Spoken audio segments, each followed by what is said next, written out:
Well, good morning. Good to be back with you on a Monday. I hope you had a great weekend. I know those of us here on the East Coast are anxiously awaiting the actual arrival of spring. Apparently, the weather is not cooperating with the calendar, but that's the way it goes.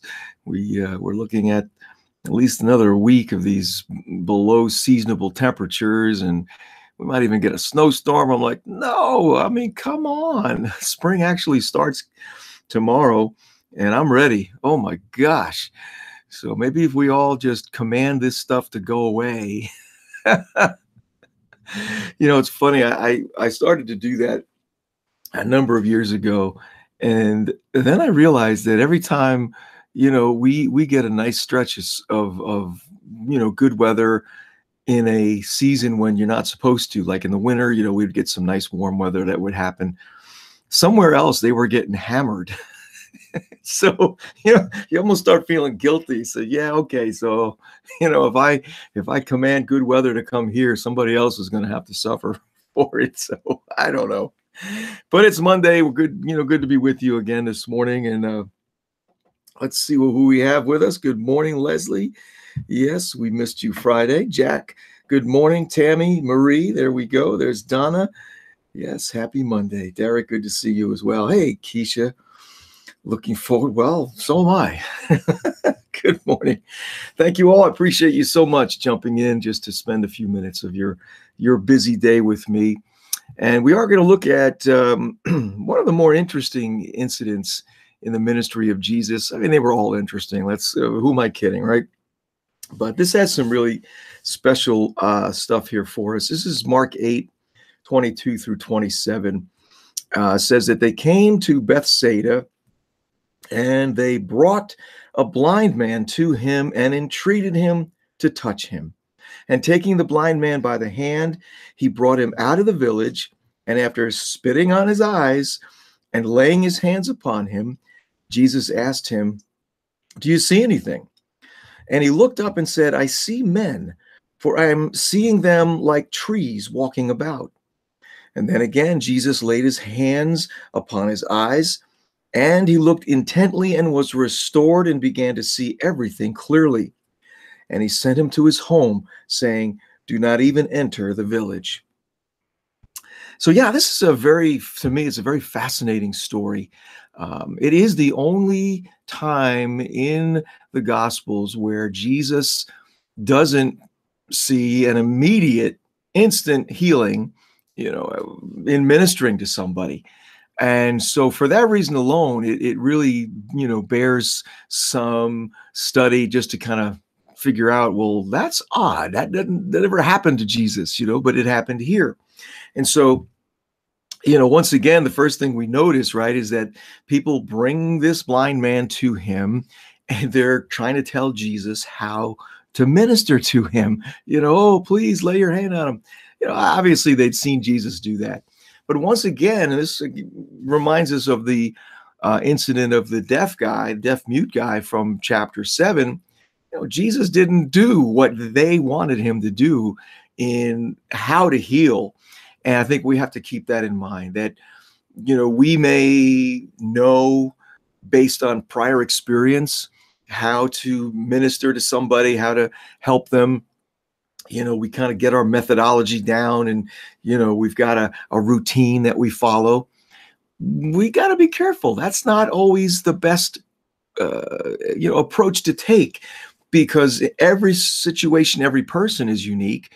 And so I love the fact that Jesus was so creative, and evidently, the Holy Spirit was showing him things in terms of how, we know the heart of the Father. It's funny, we were talking about this last night at our house church gathering. We know the heart of the Father is to heal. There's no question about that. We don't have to ask God, "Lord, should I, minister to this person? Should I heal them?" We know that's the case, but we don't always know what's the best way to bring that about. And so clearly we see Jesus once again getting some specific guidance from his Father as to how to help this particular person. So what does he do? Well, goes back to that kind of gross picture of him spitting on the guy's eyes. I mean, yeah, again, that's not something that we could do today without getting ourselves into a lot of trouble. But that was the technique, if you will, that Jesus employed.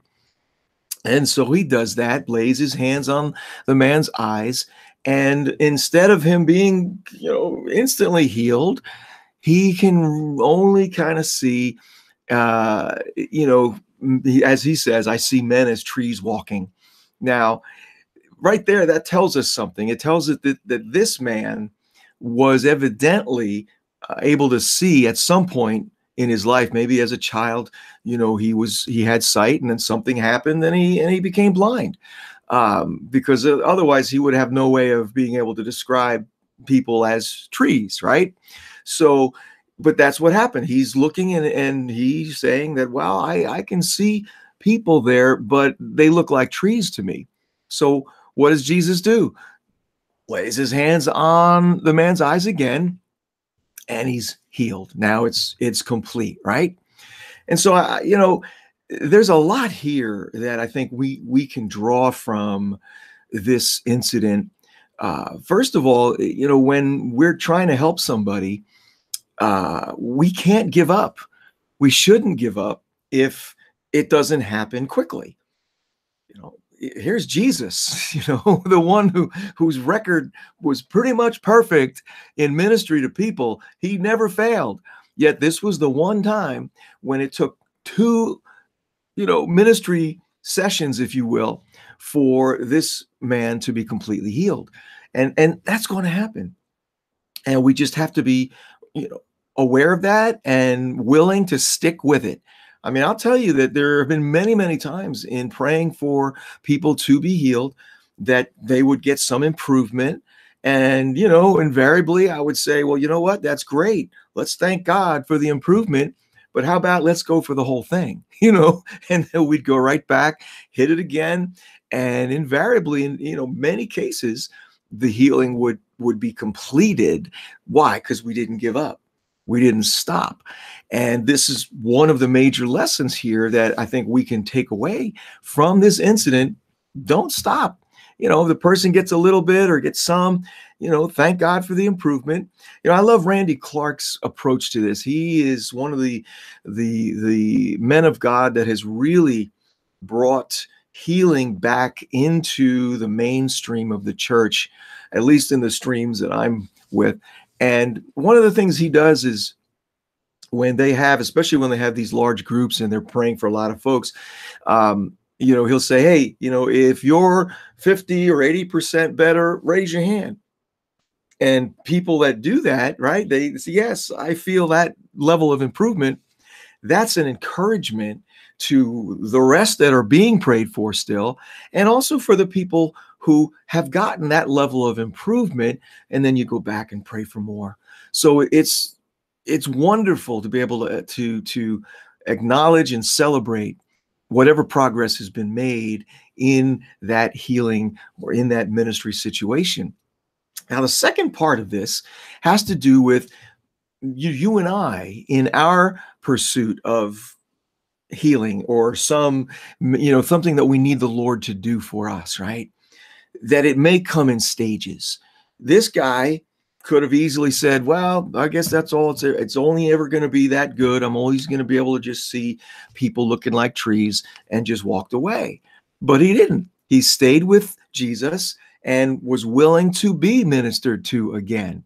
And so for those of us that are asking God for, some kind of miracle, some kind of change in our life, we've got to be aware that there is process in many cases, that it's not perhaps going to happen, miraculously in an instant. And that's true, I think, in our development, our growth as his kids, right? It's very rare that we make these huge leaps in progress. It is incremental, and the Lord gives us encouragements along the way where we begin to experience something different, something more than what we had. And it's up to us now to not give up, to not step away and go, well, I guess this, to settle for less is really, I guess, what we're saying here. And we can do that. We can get tired. We can say, you know what, I don't want to continue to press for this or push, or it's like, it's enough. I'll settle for whatever I got.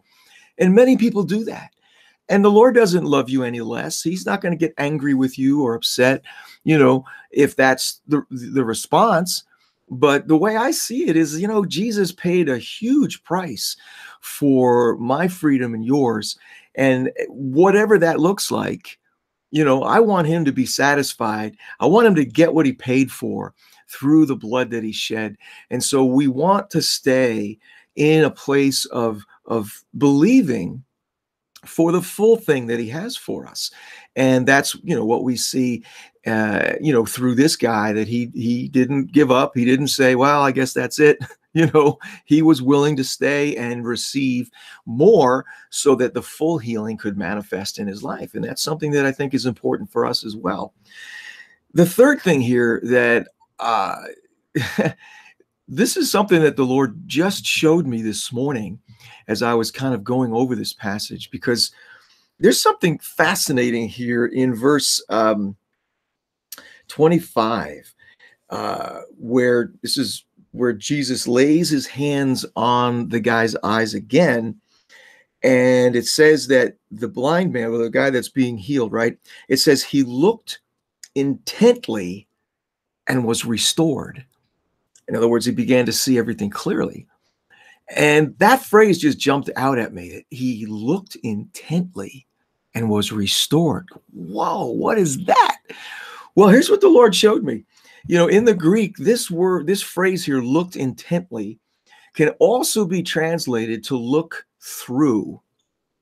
And the idea there is, think about this, right? Let's say that you're outside on a foggy day and you're trying to see, maybe you're driving, right? And you're trying to see if there's a car ahead of you. What do you have to do? You've got to look through the fog to be able to see what's up there. And it may not be easy, it may not be clear, but you're going to look through that. And so the idea here is that the Lord is saying to us, there are going to be things around you that are going to throw you off, are going to make it seem like you're not able to see clearly. Because let's bring this now down into kind of a life focus, right? We all want revelation. We all want to get a vision from the Lord for our lives. And in that pursuit, we'll receive something. He'll start to show us stuff, but it's not really that clear yet. It's like, yeah, I'm seeing a direction, I'm seeing something, and it looks interesting, but I'm not really seeing it clearly. Kind of like this guy, he saw people, but they look like trees walking. And so in our pursuit of vision, of purpose, of direction for our life, we'll often get certain kinds of revelation, usually the phone ringing. So I'll have to get back to them. But, we'll see that, but it won't be clear. And so what happens? Well, I don't know what that means. I'm just, I can't follow that, or I don't understand that. It doesn't make sense. And we just kind of let it go because it doesn't make sense. And so what are we seeing here?